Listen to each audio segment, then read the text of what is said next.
Doctor Baba Saheb Ambedkar open university.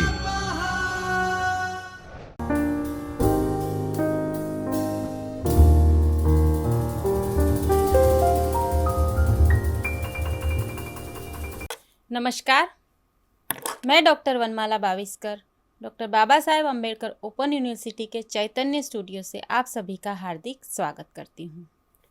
आज हम प्रथम वर्ष एमए के द्वितीय प्रश्न पत्र यानी MHD 3 के अंतर्गत जिस पेपर का नाम है उपन्यास एवं कहानी के अंतर्गत तीसरी जो इकाई है भोलाराम का जीव, इस प्रश्न पत्र की ये 24वीं इकाई है। भोलाराम का जीव हरिशंकर परसाई द्वारा लिखित चर्चित कहानी है, इसकी आज हम बात करेंगे। इस कहानी की चर्चा करने से पहले हम इस कहानी को पढ़ने के जो उद्देश्य है उस पर हम एक नज़र डाल लेंगे। भ्रष्ट सामाजिक और राजनीतिक व्यवस्था के चरित्र को आप समझ सकेंगे। इस कहानी को पढ़ने के बाद आप नौकरशाही में बढ़ते भ्रष्टाचार के शिकंजे में आम आदमी की अवस्था कितनी असहाय और दयनीय हो जाती है इसको रेखांकित कर सकेंगे। परसाई जी की रचनाओं का उद्देश्य और सामाजिक परिवर्तन में इनकी भूमिका का विवेचन कर सकेंगे। भ्रष्ट नौकरशाही की विसंगतियाँ, उसकी विरूपता और अमानवीय प्रवृत्तियों पर प्रकाश डाल सकेंगे। परसाई जी द्वारा प्रयुक्त व्यंग्यात्मक शैली में विशेषताओं और उसकी सामाजिक परिवर्तन में विशिष्ट भूमिका को मूल्यांकन कर सकेंगे। व्यंग के सटीक प्रयोग द्वारा भ्रष्ट नौकरशाही की विरूपता को उजागर करने में कहानी की सफलता असफलता पर आलोचनात्मक टिप्पणी कर सकेंगे। तो ये हुए इस कक्षा को पढ़ने के उद्देश्य। मित्रों, यह कहानी जो है हरिशंकर परसाई द्वारा लिखी गई व्यंग्यात्मक कहानी है। हरिशंकर परसाई जी को आप पढ़े ही होंगे। तो आज हम इनका जीवन परिचय प्राप्त कर लेते हैं। इसी से शुरुआत करते हैं इस इकाई की। इनका जन्म 22 अगस्त 1924 में हुआ था और इनकी जो मृत्यु है 10 अगस्त 1995 में हुई थी। ये हिंदी के प्रसिद्ध लेखक और व्यंग्यकार है थे। उनका जन्म होशंगाबाद मध्य प्रदेश में हुआ था। वे हिंदी के पहले रचनाकार हैं जिन्होंने व्यंग्य विधा को दर्जा दिलाया। इससे पूर्व इन्होंने जो भी लेखक है उन्होंने लिखा, कभी किसी ने इतिहासात्मक लिखा या फिर लिखा, लेकिन जो व्यंग्यात्मक लेखन है उसकी शुरुआत जो है हरिशंकर परसाई से ही होती है। और उन्होंने हल्के फुल्के मनोरंजक की परंपरागत परिधि से उभार कर समाज के व्यापक प्रश्नों से जुड़ा। सिर्फ व्यंग ही नहीं, उन्होंने जो है व्यंग के माध्यम से जो समाज में चल रही कुप्रथाएं हैं, समाज में जो व्यापक प्रश्न हैं, समस्याएं हैं, उनको उन्होंने अपनी कहानियाँ अपने लेखन के माध्यम से उभारा है। विकलांग श्रद्धा का दौर के लिए इन्हें 1982 में साहित्य अकादमी पुरस्कार से नवाजा गया था। आइए अब हम इनके कृतित्व पर एक नज़र डाल लेते हैं। उनके कहानी संग्रह की बात अगर हम करें तो हंसते हैं रोते हैं जैसे उनके दिन फिरे, भोलाराम का जीव, यह इनके कहानी संग्रह है। देखिए मित्रों, एक बात है कि आप अगर उनके शीर्षकों पर एक नज़र डालें तो उनके शीर्षक भी एक ऐसे ही है, व्यंग्यात्मक। पता ही चल जाता है कि जो कहानी या फिर कुछ जो होगा इसके अंदर वह व्यंग्यात्मक ही होगा। तो उनके शीर्षक भी इतने व्यंग्यात्मक है, तो उनकी कहानियों में कितना व्यंग होगा ये आप समझ सकते हैं। उनके उपन्यासों की यदि हम बात करें तो रानी नागफनी की कहानी, तट की खोज, ज्वाला और जल, ये उनके उपन्यास है। संस्मरण, तिरछी रेखाएं, चर्चित संस्मरण है इनका। इनके अन्य लेख संग्रह जो है वह तब की बात और थी, भूत के पांव पीछे, बेईमानी की परत, अपनी अपनी बीमारी, प्रेमचंद के फटे जूते, माटी कहे कुम्हार से, काग भगोड़ा, आवारा, भीड़ के खतरे, ऐसा भी सोचा जाता है, वैष्णव की फिसलन, पगडंडियों का जमाना, शिकायत मुझे भी है, उखड़े खंबे, सदाचार का ताबीज़, विकलांग श्रद्धा का दौर, तुलसीदास चंदन घिसे, हम एक उम्र के वाफिक है और बस की यात्रा, यह इनके चर्चित लेख संग्रह है। उनके शीर्षकों से भी जाहिर है कि यह व्यंग्यात्मक ही है। नई कहानी की यदि हम बात करें, जो यह पेपर का नाम है कहानी और उपन्यास, इसमें हम कहानी की बात कर रहे हैं और कहानी में भी नई कहानी क्या होती है। जैसे कि हम और आप जानते हैं कि कहानी जो है ना, दादी, हम जब बच्चे थे तो दादी नानी के ज़माने में जो कहानियाँ हम सुना करते थे, वो कहानियाँ किसी राजकुमार की हुआ करती थी। उन कहानियों में जिक्र राजकुमार, राजकुमारी, राजा या रानी का हुआ करता था, या फिर परियों का जिक्र हुआ करता था, है ना। तो इसका जो नई कहानी है, ये एक नई बात है कुछ इसमें, तो इसीलिए इसे जो है कहानी को नई कहानी नाम दिया गया है। इसकी चर्चा भी हम आगे करेंगे, लेकिन सबसे पहले जो जाने माने आलोचक है नामवर सिंह क्या कहते हैं इसके बारे में हम देख लेते हैं। कला माध्यम के रूप में कहानी के प्रति एक कलाकार को जितना आत्मसजग होना चाहिए, सामान्यतः कहानीकार उतने नहीं हैं। इधर कहानी पूरी तरह सामाजिक हो गई है और इस हद तक सामाजिक हुई है कि अमानवीय हो उठी है। पर कहानी जहाँ बनती है वह सामाजिक यथार्थ का चित्रण नहीं, बल्कि उसमें निहित मानवीय संवेदना है। हिंदी कहानी स्थूल यथार्थवाद के आतंक की छाया में विकास नहीं कर पा रही है और इसीलिए वह जो मानवीय संवेदना है उसका उन्मोचन कहानी नहीं कर पा रहे हैं। यह अब की बात है कि अब जो है कहानी में मानसलता या फिर कुछ और भी चित्रण करने के जो कहानीकार जो जिस तरह से चित्रण कर रहे हैं समाज का, उसके अंतर्गत कहीं ना कहीं मानवीय संवेदना है जो है छूटती जा रही। नई कहानी का जो उद्देश्य है वह मानवीय संवेदनाओं को उजागर करना है। नई कहानी नई क्यों है? कुछ प्रश्न जो है वह हमारे मन में उपस्थित होते हैं कि नई कहानी तो कहानी होती है, उसमें क्या नई और क्या पुरानी। तो ये नई कहानी नई क्यों है? तो नई कहानी नई इसलिए है कि नई कहानी रोज़मर्रा के जीवन से जुड़ी हुई है। जो भी घटनाएं हमारे आसपास घट रही है, परिवार में घट रही है, चाहे वह समाज में घट रही है, तो वो उन घटनाओं का जो जिक्र है वह इन कहानियों में हुआ है और इसीलिए ये जो कहानी है वह नई कहानी है। नई कहानी मानवीय संवेदनाओं से जुड़ी हुई है। जिस तरह से हमने नामवर सिंह की जो बात की उन्होंने कि जो नई कहानी जो है वह मानवीय संवेदनाओं से जुड़ी हुई होनी चाहिए। चित्रण करने, जब हम समस्याओं का चित्रण इस तरह से करते हैं कि मानवीय संवेदनाएं जो पीछे छूट जाती है और जो लेखक है चित्रण में ही उलझा रहता है। तो नई कहानी में पारिवारिक समस्याओं का जिक्र किया गया है। जिस तरह से मैंने बात की पारिवारिक समस्या, जिस पिता ज्ञानरंजन की जो कहानी है पिता, उसमें भी पिता की जो बात की गई है। चीप की दावत, उसमें भी एक पारिवारिक कहानी है कि किस तरह से बेटा जो है पुराने माँ जो है उसको जो है एक सजावट का सामान समझता है, अपनी तरक्की के लिए उसका इस्तेमाल करता है, उसे छुपा प्रदर्शन की वस्तु समझता है और कहीं छुपाना चाहता है। तो इस तरह से नई पीढ़ी और पुरानी पीढ़ी के बीच का जो द्वंद्व है ये नई कहानी में दिखाया गया है। तो नई कहानी वास्तविक और यथार्थ है, वास्तविकता के बहुत ही करीब है। जो पहले जो कहानियाँ हम पढ़ते थे वह वास्तविकता से कई दूर हुआ करती थी, उसमें यथार्थ नहीं हुआ करता था, चमत्कार और इस तरह की बातें हुआ करती थी जो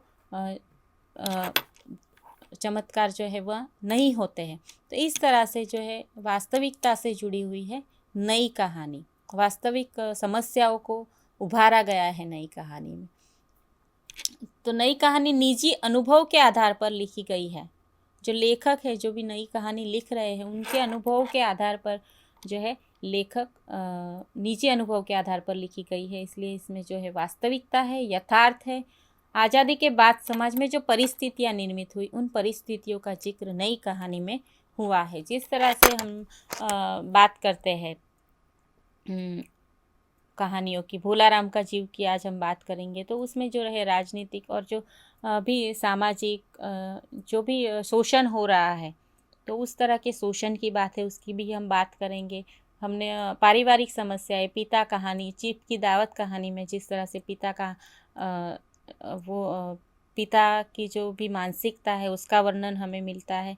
कई सारी कहानियाँ जो है वह नई कहानियों में नई समस्याओं का उल्लेख हमें मिलता है। ये जो समस्याएं है वह लेखक की निजी भोगे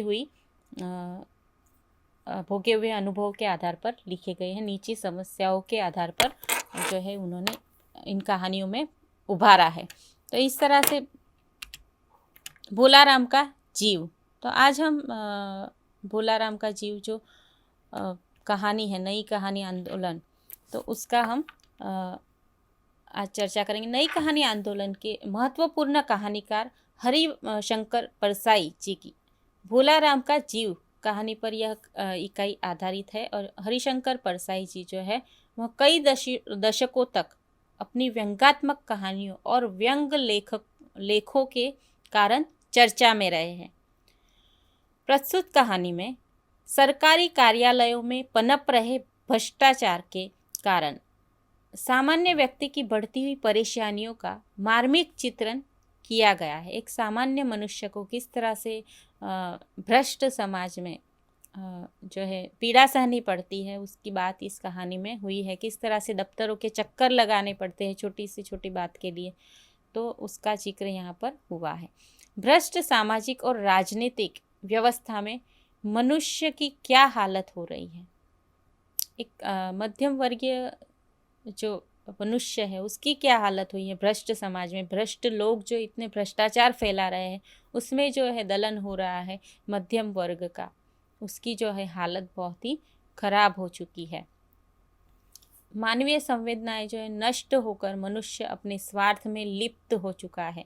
हर कोई अपना जो है अपनी जेब भरना चाहता है तथा भ्रष्टाचार के कुव्यवहार को चुपचाप देखने और सहने के अलावा आम इंसान के पास दूसरा कोई भी चारा नहीं है।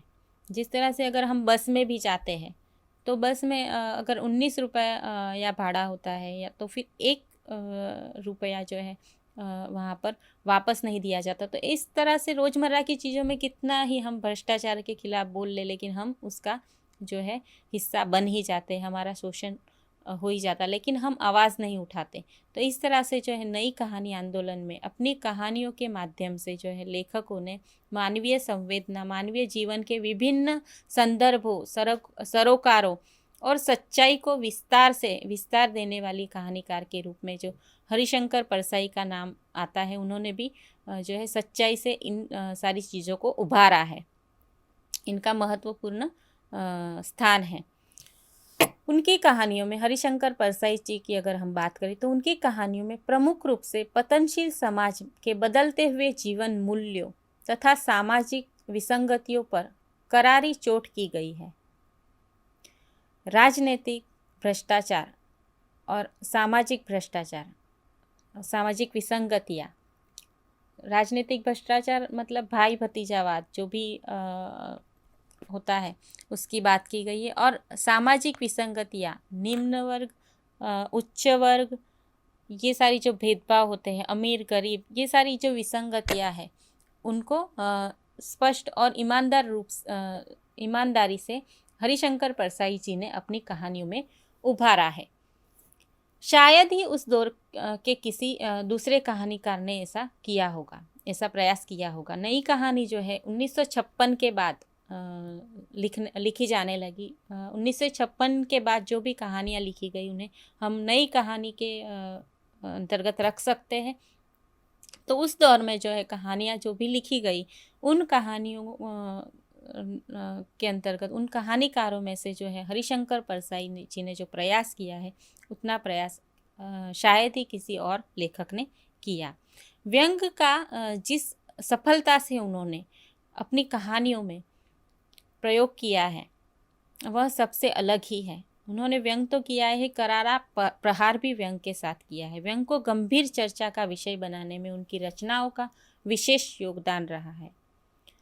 हरिशंकर परसाई कई दशकों तक अपनी व्यंग्यात्मक कहानियों और व्यंग लेखों के कारण चर्चा में रहे। हमने जैसे देखा कि उनके जो लेख हैं कौन कौन से हैं उनकी हमने बात की। व्यंग को गंभीर चर्चा का विषय बनाने में उनकी रचनाओं का विशेष योगदान रहा है। हम कह सकते हैं कि प्रेमचंद की परंपरा को आगे बढ़ाने में वाले साहित्यकारों में स्वतंत्र भारत में साहित्य रचना कर रहे थे, उनमें हरिशंकर परसाई सबसे आगे है थे। साहित्य के माध्यम से सामान्य जनता सामाजिक और राजनीतिक समझदारी देने और सड़ी गली जीवन व्यवस्था को नष्ट करने में एक नई समाज रचना का संकल्प कर हिंदी में जिन लेखकों ने साहित्य का निर्माण किया उनमें परसाई जी, हरिशंकर परसाई जी का नाम काफ़ी आगे की कतार में है। जैसे हमने कहा कि व्यंग्यात्मक लेखन लिखने वाले जो है पहले लेखक कहे जा सकते हैं हरिशंकर परसाई जी। परसाई जी ने सामाजिक और राजनीतिक यथार्थ को जितनी दृढ़ता से, जितनी समझ और जितनी दृष्टि दी है उतनी उस युग के प्रेमचंद के अलावा, उस युग के जो लेखक थे उस युग में प्रेमचंद के अलावा कोई और लेखक नहीं दे सका है। तो स्वतंत्रता के बाद भारतीय समाज में जीवन मूल्यों के विघटन के लिए जिम्मेदार स्थितियाँ और जो भी भक्ति तथा संस्थाएं हैं परसाई के व्यंग का लेखन का विषय बने हैं। तो स्वतंत्रता के पहले तो चारों ओर बस स्वतंत्रता प्राप्ति की ओड़ लगी हुई थी। स्वतंत्रता को किस तरह से प्राप्त किया जाए यही बड़ा सवाल था। स्वतंत्र में हर कोई अपना भारत को स्वतंत्र करने में लगा हुआ था।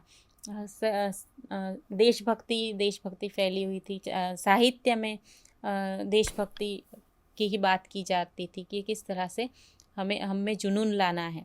तो इसके बाद जब एक बार हमें स्वतंत्रता मिल गई उसके बाद सारी समस्याएं हल नहीं हुई। उसके बाद समाज में जो है कई समस्याओं ने जन्म लिया।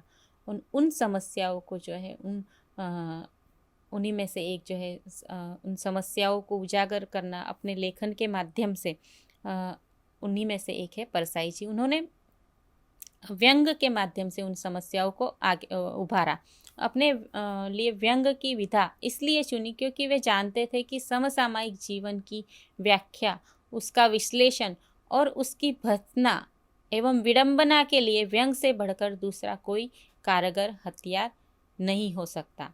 हम जब समकालीन कहानी की बात करते हैं, नई कहानी और समकालीन कहानी के बीच में क्या अंतर है, तो समकालीन कहानी जो है उस वक्त जैसे हमने बात की थी एक यह अंत नहीं दलित कहानी की, तो उस वक्त जो समाज में एक तरफ तो स्वतंत्रता के लिए हम लड़ रहे थे, दूसरी तरफ ये सारी समस्याएं भी थी दलित अदलित भेदभाव की।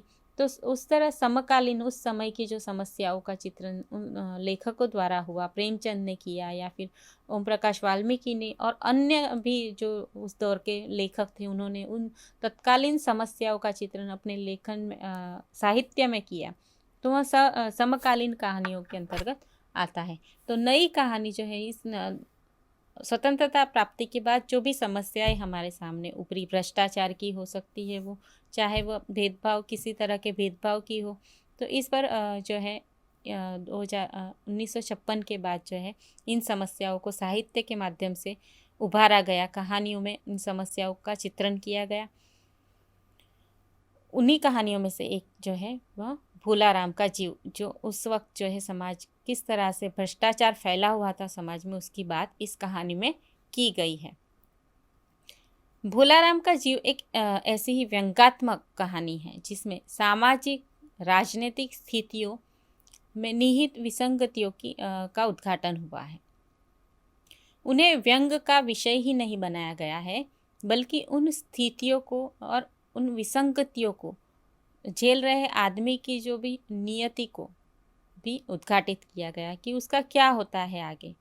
सिर्फ समस्या ही नहीं बताया, उसका समस्या का ही चित्रण नहीं किया है, पर उस समस्या के कारण उसका प्रभाव, समस्या का प्रभाव जो है वह किस तरह से पड़ता है, तो इसकी भी बात की गई है, उसके परिणाम की भी बात की गई है। तो भोलाराम का जीव कहानी में पौराणिक कथा को आधार बनाकर कहानी में व्यंग की निर्मित की गई है। धर्मराज, चित्रगुप्त और यमराज तीनों ही बड़े चिंतित होकर सोच रहे हैं कि 5 दिन पहले जीव त्यागने वाले भोलाराम के जीव को लेकर यमदूत इस लोक में क्यों नहीं पहुंच पाए। यमदूत जो है वह लेने गए हैं भोलाराम जो जिसकी मृत्यु हो गई है 5 दिन पहले, तो यमदूत 5 दिन तक भी क्यों नहीं आए, तो इसी पर चर्चा चल रही थी। उन्हें चिंतित देखकर वहां पहुंचे नारद ने उनकी समस्या का हल ढूंढने का हेतु पृथ्वी पर जाने का निर्णय लिया। पृथ्वी तल पर जाने की योजना बनाई। नारद पृथ्वी पर पहुंच गए। भोलाराम के जीव की तलाश में नारद अनेक स्थानों पर भटकने के बाद उनके घर पर गए, उनके परिवार से मिले। बहुत ही रोचक, बहुत ही व्यंग्यात्मक ढंग से इसका चित्रण किया है। आपको जो है आपकी पुस्तिका में यह कहानी पढ़नी पड़ेगी। तो ये जब आप पढ़ोगे तो बहुत ही सुंदर ये ढंग से इसमें वर्णन हुआ है। तो नारद अनेक स्थानों पर भटकने के बाद एक दफ्तर पहुंचते हैं और वहाँ के जो कर्मचारियों की रिश्वत लेकर ही काम करने की पद्धति है, वृत्ति है, उसको देखकर वे हैरान ही नहीं रह जाते, वे परेशान भी हो जाते हैं। अपनी पेंशन पाने के लिए भोलाराम ने रिश्वत नहीं दी थी। जब तक दरख्वास्त जिसे हम अर्जी कहते हैं उस पर वजन नहीं रखा जाता, कोई काम नहीं होता। मतलब जब तक वे रिश्वत नहीं देंगे उनका काम नहीं होगा। दफ्तर के बड़े बाबू नारद से साफ कहते हैं, आप भोलाराम के आत्मीय मालूम होते हो। भोलाराम की दरख्वास्तें उड़ रही है, उस पर वजन रखिए। मतलब जब नारद जो है वह जानकारी प्राप्त करना चाहते तो उन्हें भी जानकारी वैसे ही नहीं मिलती, मुफ्त में नहीं मिलती। उन्हें भी वजन रिश्वत के रूप में कुछ ना कुछ मांगा जाता है। तो रिश्वत के रूप में जो है नारद अपनी वीणा दे देते हैं। वीणा के रूप में वजन रखते ही पेंशन की फाइलें में से उन्हें भोलाराम के जीव की आवाज़ सुनाई देती है। तो इस तरह से जो है भोलाराम अपना जीव त्याग देते हैं। अपनी जो दरख्वास्तें हैं उन्हें आगे नहीं पहुंचती, क्योंकि वह रिश्वत नहीं दे पाता है। वह एक गरीब है और इसीलिए वह रिश्वत देने की उसकी हैसियत नहीं है और इसीलिए उसका जो काम है वो नहीं बनता है। वह फाइलों के बीच में उलझा रहता है, वह दफ्तरों के जो है धक्के काटता है। तो इस तरह से भोलाराम जीव त्याग देता है। और क्यों नहीं पहुंचता है इसका पता लगाने के लिए जब नारद जी भी पृथ्वी पर आते हैं तो वह भी इस भ्रष्टाचार के यह रिश्वतखोरी के शिकार हो जाते हैं। तो इस तरह से बहुत ही करारा व्यंग हरिशंकर परसाई जी ने किया है कि मनुष्य तो भ्रष्टाचार में फंसते हैं, भगवान को भी नहीं छोड़ते हैं। तो भोलाराम की जो है आवाज़ सुनाई देती है। नारद भोलाराम के जीव से कहते हैं, मैं तुम्हें लेने आया हूँ, चलो, स्वर्ग में तुम्हारा इंतज़ार हो रहा है। पर भोलाराम के जीव की विवशता है कि वह पेंशन की दरख्वास्तें छोड़कर नहीं जा सकते। तो इस तरह से जो है इसी कथा सूत्र के व्यंग्यात्मक उपयोग द्वारा लेखक ने भ्रष्टाचार के अमानवीय रूप पर मार्मिक चोट की है। एक आम इंसान को जिंदगी में शासन तंत्र में फैले भ्रष्टाचार के कारण कितनी पीड़ा कठिनाई से गुजरना पड़ता है, उसका वर्णन सबसे लड़ने के बावजूद वह सफलता हासिल नहीं कर पाता। इसका जो वर्णन है भोलाराम के जीव में बखूबी किया गया है। भोलाराम का जीव कहानी में व्यंग का मुख्य लक्ष्य सामाजिक और राजनीतिक व्यवस्था है कि किस तरह से समाज जो है स्वार्थी हो चुका है, किस तरह से जो समाज के जो लोग हैं जो पद पर बैठे हुए हैं वह जो है जो निम्न लोग आते हैं उनके पास उनकी भी चिंता नहीं करते, सिर्फ अपनी जेबें भरने में लगे रहते हैं। उनके पास किसी भी चीज़ की कोई कमी नहीं होती है, फिर भी वह जो है आम आदमी पर दया दृष्टि नहीं करते हैं। राजनीतिक व्यवस्था भी किस तरह की है इस पर भी जो है हरिशंकर परसाई जी ने करारा व्यंग किया है। पर लेखक का उद्देश्य केवल इतना ही नहीं है, उसका उद्देश्य व्यंग को मानवीय त्रासदी और करुणा तक ले जाना है। लेखक चाहते हैं कि सिर्फ व्यंग करे, यही उनका उद्देश्य नहीं है, पर इस व्यंग के माध्यम से जो है मानव की त्रासदी हमारे सामने आए, हम भी समझे कि किस तरह का जो है क्या गुजरती, दूसरे पहलू को भी वह समझाने की कोशिश करते हैं कि किस तरह से जो है आम आदमी के परिवार पर किस तरह का संकट आ जाता है, किस तरह से उन्हें गुजर बसर करना पड़ता है। तो ये सारी चीज़ें उनकी करुणा तक हमें ले जाता है, और यह चीज़ दिखाना चाहते हैं वे कि इस व्यवस्था में मनुष्य की क्या हालत हो रही है। और इस सच्चाई को लेखक ने इस कहानी में चित्रगुप्त जो एक काल्पनिक चरित्र है, इसके द्वारा भ्रष्टाचार की स्थिति को बयान किया है। महाराज, आजकल पृथ्वी पर इस प्रकार का व्यापार बहुत चला है। लोग दोस्तों को फल भेजते हैं और उसे रास्ते में ही रेलवे वाले उड़ा लेते हैं। होजरी के पार्सलों के मोजे रेलवे के अफसर पहनते हैं। मालगाड़ी के डिब्बे रास्ते में कट जाते हैं। किस तरह से भ्रष्टाचार हो रहा है, जिस तरह से जो है गरीबों के लिए पैसा सरकार देती है, और बीच में ही किस तरह से बीच वाले जो लोग हैं, अफसर हैं, वह अपनी जेबें भर लेते हैं, अपना भला कर लेते हैं, उसकी बात यहाँ पर परसाईची करते हैं। राजनीतिक दलों के नेता विरोधी नेता को उड़ाकर कहीं बंद कर देते हैं, कहीं भोलाराम के जीव को भी किसी विरोधी ने मरने के बाद भी खराबी करने के लिए तो नहीं उड़ा दिया। तो इस तरह भ्रष्टाचार के इस खुले आम व्यवहार से आम जनता जानते हुए भी चुपचाप देखने के अलावा कुछ भी नहीं कर सकती है। तो क्रूर आर्थिक तंत्र में पिसते हुए आदमी की यातनापूर्ण स्थिति की और भी लेखक ने संकेत किया है। और इसी तरह ठेकेदारों, इंजीनियरों, ओवरसीयरों के कारनामों को लेकर व्यंग किए गए हैं। बड़े बड़े इंजीनियर भी आ गए हैं इसमें, सिर्फ अफसर ही नहीं, जिन्होंने ठेकेदारों से मिलकर भारत की पंचवर्षीय योजनाओं का पैसा खाया है। ओवरसीयर है, जिन्होंने उन मजदूरों की झूठी हाजिरी भरकर पैसा हड़पा है जो कभी काम पर गए ही नहीं। तो इन सब के साथ लेखक ने क्रूर आर्थिक स्थिति से संघर्ष करते आदमी की यातनापूर्ण स्थिति की ओर भी संकेत किया है। भोलाराम को सेवानिवृत्ति के बाद 5 वर्ष तक पेंशन न मिलना और उसके लिए लगातार भेजी गई दरख्वास्तों पर कोई कार्यवाही न होना सरकारी तंत्र के भ्रष्टाचार को उजागर करता है।